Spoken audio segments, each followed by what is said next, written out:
The cameras were meant to stay locked on the practice court, capturing what should have been nothing more than a routine warm-up session ahead of Alex Eala's Miami Open run. But in an instant, everything changed. What unfolded next sent shockwaves through Hard Rock Stadium and left every single person watching completely stunned. In a moment that had nothing to do with tennis and everything to do with raw human emotion, the 20-year-old Filipina sensation did something no player had ever done before on a stage this big. Security froze in place, unsure how to react. Tournament officials exchanged puzzled, almost disbelieving looks, and the thousands of fans who had gathered just to watch her practice suddenly realized they were witnessing something far bigger, something that would explode across the internet within hours. The cameras didn't miss a second. And what they captured was so unexpected, so genuine, so unmistakably Alex Eala, that even the WTA is still trying to fully understand what happened. March 17, 2026.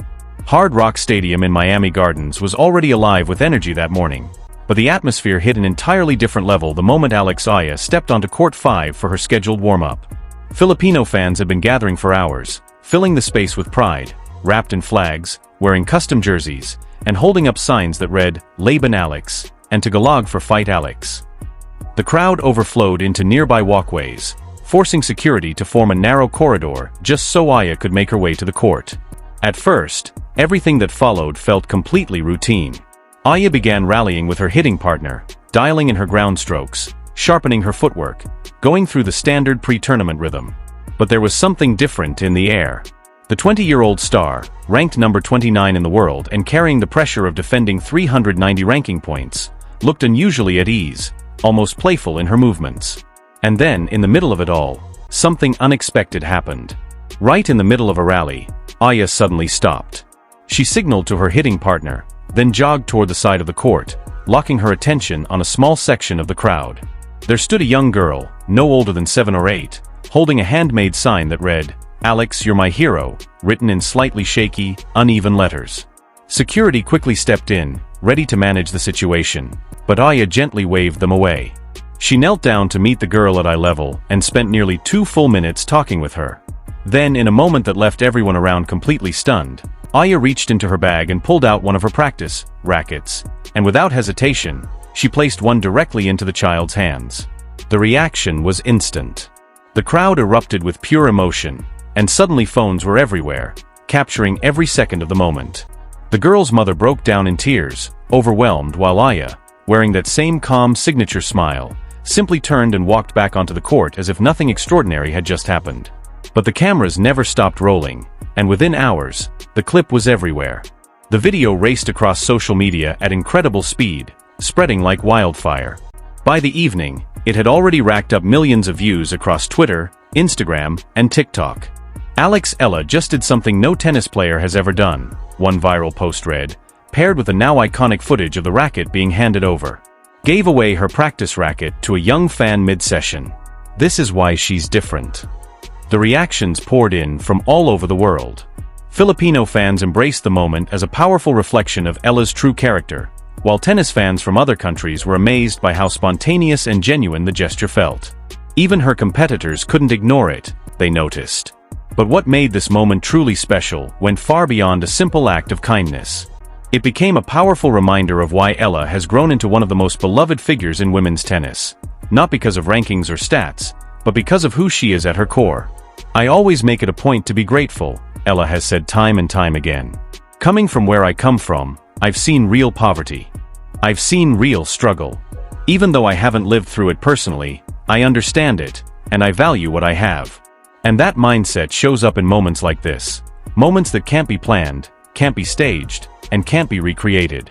Manufactured. These are the kinds of moments that expose true character in a way no press conference ever could. The young girl, later identified as Maria, had made the trip from Orlando with her family for one simple reason: to watch Eala practice. They couldn't afford tickets to the actual matches, so they arrived early, hoping they might catch even a distant glimpse of their hero through the fence. What they experienced instead was something far greater than they ever expected. "I told my daughter, maybe we'll just see her from far away," Maria's mother shared with a local news outlet afterward, her voice still filled with emotion. "I never imagined she would come over to us. I never imagined she would give her racket." She paused, overwhelmed. "My daughter will remember this for the rest of her life." And truthfully, so will everyone who saw the footage, because in that unforgettable moment, Alex Eala wasn't just a tennis player. She became something much rarer, a true genuine hero. And that unforgettable racket giveaway wasn't even Aya's only surprising moment in Miami. Just days earlier, she had a special reunion with another Filipino icon, Alex Eala, the head coach of the Miami Heat. The two connected ahead of the Miami Open, and the interaction was captured in a video shared by the Heat organization itself. Just two powerhouses representing the Philippines at the highest level, the caption proudly read. In the video, Aya and Spoelstra share a warm embrace, both smiling from ear to ear. Spoelstra, who has openly celebrated his Filipino roots and made history as the first Asian American head coach to win an NBA championship, presented Aya with a customized Heat jersey. Their connection actually goes back to 2023, when Aya attended a Heat game that marked Spoelstra's 700th career coaching victory. Now, 2 years later, they reunited again, this time as two of the most recognized Filipino figures in global sports. For Eala, the moment carried a deeper meaning far beyond just a photo. Opportunity. For Eala, Alex Spoelstra represents what's truly possible for Filipinos competing in American sports, a pathway that stretches from heritage to excellence, from representation to real achievement. He's an inspiration, Eala said after their meeting. To see someone with Filipino roots succeed at the highest level in American sports, it means so much. It shows what's possible. The timing of it all couldn't have been more meaningful. Just days before the start of her Miami Open campaign, Eala was reminded that her journey is about more than just tennis. It's about belonging to something greater, a community, a diaspora, a family spread across oceans yet united by pride in their shared identity. And when she stepped onto that practice court days later, surrounded by a sea of Filipino flags and chants of Laban Alex, that connection was impossible to ignore. The racket giveaway may have felt spontaneous in the moment, but in truth, it was almost inevitable, because Alex Eala understands, perhaps better than any athlete of her generation, that her success goes far beyond herself. It carries the hopes of every Filipino who sees their own story reflected in her rise. But beyond the emotional highs, the viral moments, and the overwhelming support, there's another side waiting. A much tougher reality. Alex Eala arrives in Miami this time as a completely different competitor from the wide-eyed wildcard who first showed up in 2025. She now holds the world number 29 ranking, the highest of her career. She's seeded 31st in the tournament, earning herself a first-round bye. But with that elevation comes a new kind of weight. Real, relentless pressure. Eala is defending a massive 390 ranking points from her unforgettable semi-final run in 2025. Points that will disappear the moment the tournament begins. A single early loss could send her ranking crashing back down into the 50 to 60 range where she started the year. Eala faces a tall order in retaining ranking points at the Miami Open, the headlines caution. Her path is brutal. After her first round bye, she'll be forced into a clash with either Laura Segund or Petra Marino in the round of 64. If she gets through that, things escalate quickly, because a potential third-round showdown with world number 3 Iga Swiatek is looming.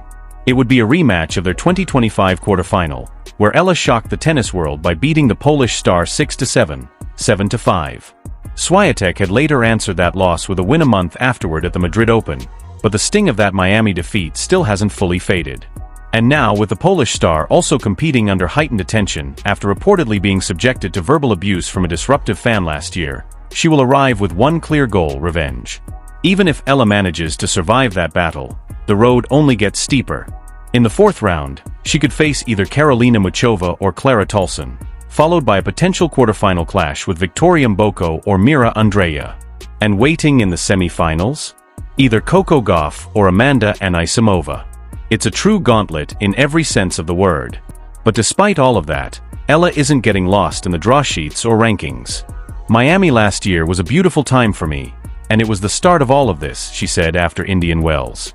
Since then, I've achieved a lot and I've grown a lot as well. I've had so many good matches, tough losses, and so much experience, and that has helped me build confidence, self-esteem, she added. And I know that I belong here. And while the viral clip showed Alex Eala giving away her racket, what it didn't capture was everything that came after. Once the session officially ended, after the autographs, the selfies, and the endless stream of photos, Eala didn't leave right away. She stayed behind for nearly 45 minutes. Even when security tried to guide her off court, and tournament officials signaled that schedules needed to move on, she simply waved them away, just like she had earlier with the young fan. Because she understood something that often gets lost in the structure of professional sport: these fans aren't just spectators, they're family. When players come from countries like the Philippines, the stadium feels like a Davis Cup venue, veteran referee Hani El Kafif once observed during Eala's Dubai run. People are cheering for their country, not just for one player. And that's exactly what makes Alex Eala's connection so powerful. They aren't just cheering for her path is brutal. After her first round bye, she'll be forced into a clash with either Laura Segund or Petra Marino in the round of 64. If she gets through that, things escalate almost immediately, because a potential third-round showdown with world number 3 Iga Swiatek is already looming large. It would be a rematch of their unforgettable 2025 quarterfinal, where Eala stunned the tennis world by taking down the Polish star 6-7, 7-5. Swiatek eventually responded with a win a month later at the Madrid Open, but the sting of that Miami loss has never fully disappeared. And now, with the Polish star also competing under increased scrutiny after reportedly being targeted by verbal abuse from a disruptive fan last year, she will arrive in this matchup with one clear mission: revenge. Even if Eala survives that storm, the path only becomes even more unforgiving. In the fourth round, she could run into either Karolina Muchova or Clara Tolson, and after that, a potential quarterfinal battle with Victoria Mboko or Mira Andreeva. And if she reaches the semi-finals, the challenge only gets heavier, with either Coco Gauff or Amanda Anisimova waiting. It is, by every definition, a brutal gauntlet. But even with all of that pressure building around her, Eala refuses to get consumed by draws, numbers, or projections. "Miami last year was a beautiful time for me, and it was the start of all of this," she said after Indian Wells. "Since then, I've achieved a lot and I've grown a lot as well. I've had so many good matches, tough losses, and so much experience, and that has helped me build confidence, self-esteem," she added. "And I know that I belong here." And while the viral moment showed Alex Eala giving away her racket, what the cameras didn't capture was everything that came after. Once the practice session officially ended, after the autographs, the selfies, and the endless stream of photos, Eala still didn't walk away. She stayed behind for nearly 45 minutes. Even when security tried to gently move her along, and tournament officials signaled that schedules needed to stay on track, she simply waved them off, just like she had earlier with the young fan. Because she understands something that often gets overlooked in professional sport: these fans aren't just spectators, they're family. When players come from countries like the Philippines, the stadium feels like a Davis Cup venue, veteran referee Hani El Kafif once observed during Eala's Dubai run. People are cheering for their country, not just for one player. And that's exactly what makes Alex Eala's connection so powerful. They aren't just cheering for a competitor on a court, they're cheering for the hopes of 115 million people. And if Eala manages to clear that first major hurdle, the spotlight only intensifies, because Iga Swiatek is waiting, the world number 3, the 5-time Grand Slam champion, and the player who has not forgotten what unfolded here last year. Swiatek, who once had her graduation certificate presented to her by Rafael Nadal himself 2 years ago, is also the same competitor who watched a 19-year-old wildcard completely dismantle her game on this very court. And now she returns with that memory still fresh, stepping back into a stadium where thousands of Filipino fans will once again be cheering against her. It's the kind of storyline tennis almost writes for itself: the rematch, the redemption arc, and the chance for both players to prove something far bigger than just a win or loss. Eala, however, is not rushing ahead into that narrative. "Miami last year was a beautiful time for me, and it was the start of all of this," she said. "Since then, I've achieved a lot, and I've grown a lot as well." And now she's back once again, ready to defend everything she built from that breakthrough run. Alex Eala just did something no tennis player has ever done before. In the middle of practice, surrounded by thousands of roaring, emotional fans, she stopped everything to hand her racket to a young girl who had traveled hours just for a glimpse of her hero. The cameras captured every second of it, and the world once again found itself falling even deeper in love with the Filipina sensation. But beneath the viral clips, beneath the emotional reactions and heartwarming headlines, lies the real story. Eala returns to Miami carrying 390 ranking points to defend, a potential showdown with Swiatek on the horizon, and the immense weight of 115 million people quietly riding on her shoulders. Yet she carries it all with grace, with humility, and with that same calm smile that lit up this tournament 1 year ago. So was the racket giveaway just a simple act of kindness? Or was it another reminder of why Alex Eala has become the most beloved player in tennis today? Drop your thoughts in the comments below, and subscribe to Court Legacy for daily WTA news, match breakdowns, and stories that go beyond the scoreboard. Because here at Court Legacy, every day is match day.